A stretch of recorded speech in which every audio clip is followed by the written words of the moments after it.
All right, just dropped Mia off at daycare, and now we're heading back home.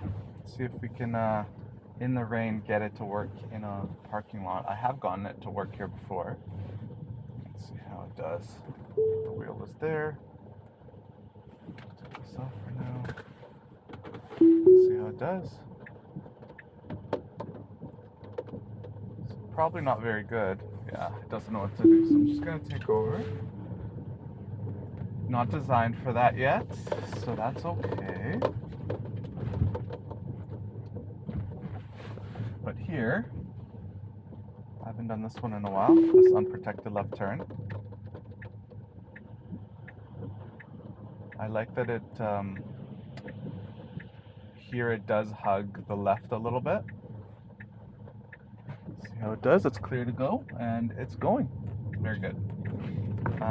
The one thing that I dislike the most, just because it's an inconvenience for people behind me, is that anytime we don't have drawn out lanes, it will just be in the middle of the lane.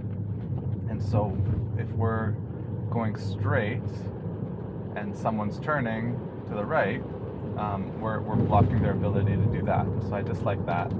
But in that case, I guess because we were turning left, it did hug the left yellow lines pretty good. So very happy with that. And hopefully they fix that on the next or future update.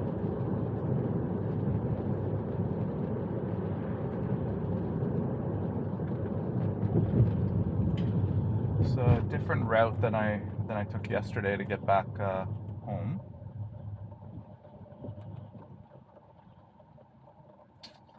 And I wanted to charge last night, but I did not plug my car in, so we're low on kilometers there.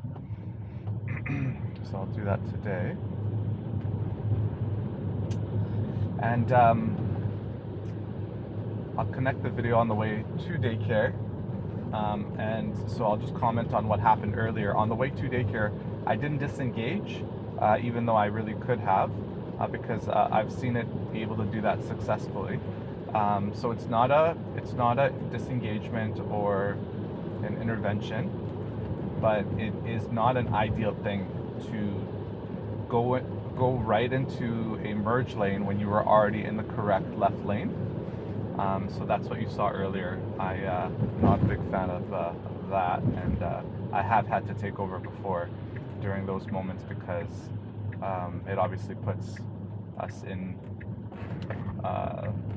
if not dangerous, at least at the minimum, quite inconvenient situation for those behind us, and very confusing as to why we're doing that.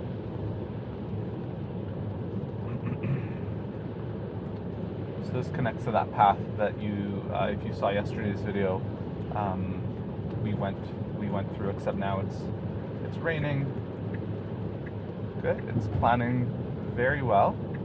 I feel like this 2.4 is may have gone an improvement on planning, because one of the things that were a little bit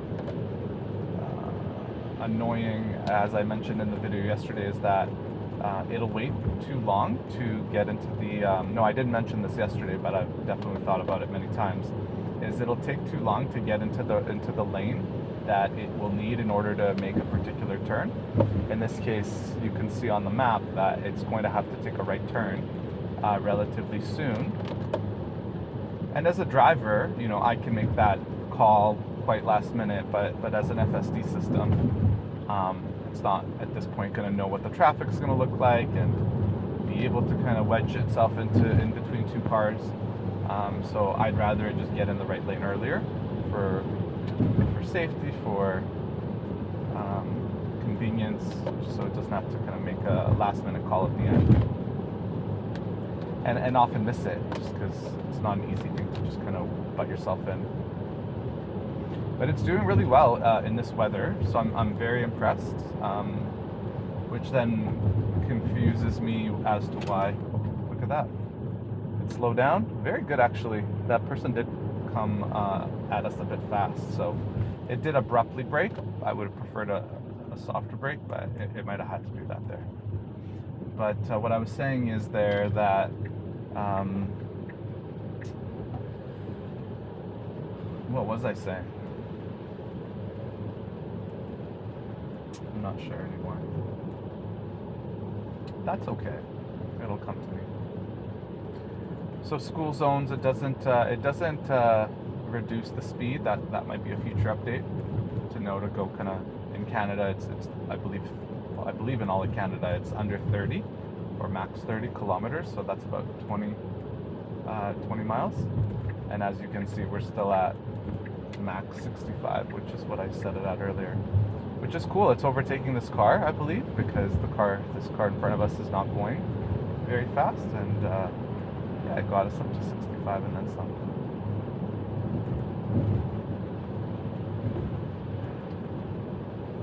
Oh, so what I was saying is around the rain. So sometimes I'm confused as to why FSD is disabled or becomes unavailable completely when it's raining, because perceptually I feel like it's blocked the ability to use FSD even in this degree of rainfall. I could be wrong though. It might have been more intense when it has made it unavailable. And in this ride, it doesn't even say that FSD is degrading, which the quality of FSD, it would have a note there about that, like kind of right here at the bottom, and it hasn't done that at all today. And it's not the lightest downpour, so we actually had really good weather up until the middle or so of October. Almost no rain at all the whole summer, and it's been really dry. And since then it's been raining a lot more often, or kind of more stereotypical Vancouver weather. What the world thinks of us, and we don't get a lot of snow anymore in BC, or at least in Lower Mainland where I live in Vancouver. But we do get quite a lot of rainfall.